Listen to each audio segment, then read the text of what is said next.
With any game being announced, there's going to be hype and expectations on how the game's going to perform. This is especially true when it comes to AAA studios like Rockstar, Bethesda, and Nintendo, who has to constantly meet expectations of fans and critics, or let's just say they face severe consequences. Now, in today's video, I'm going to be covering a perfect example of what a failed game looks like. But before we get into the video, I would really appreciate if you follow me on Twitter. I'm really trying to hit 300 followers.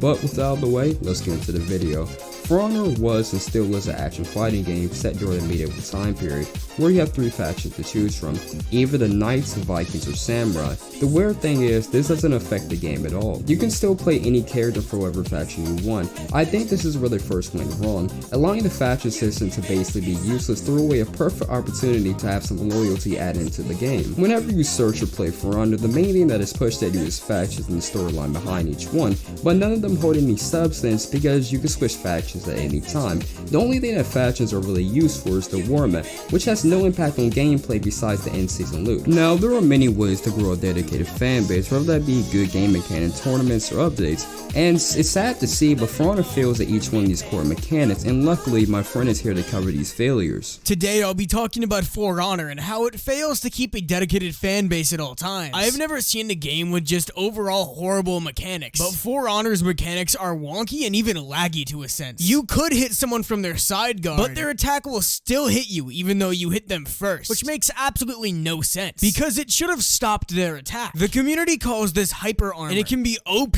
and breaks the game at certain times. There have been multiple heroes that have been nerfed into the ground because of hyper armor's existence. I think personally it should be removed, as it can cause rage and can cause more people to just quit playing the game. For Honor's updates are horrible and overall lazy. The community is overall just tired of them. The game's newer content is just an emote turned into an execution or a signature. Even after all of this, the game still fails at its main objective, being fun. This game can cause hundreds of people to rage or even just quit the game overall because of these reasons, or the toxic players. Speaking of toxic though, the player base is very, and I mean very toxic. It's so toxic in fact that some players have even just quit the game, and the devs have done nothing about it at all. When the game has all of these issues and devs do nothing about it, it will undoubtedly lead to the game failing. The devs need to fix these problems and fast, as people soon won't even want to deal with these issues anymore and just quit the game forever. And just to add on to what my friend said about broken game mechanics and poor character balancing system, we gotta talk about one of the most broken characters to ever be added to the game, being Jormungandr.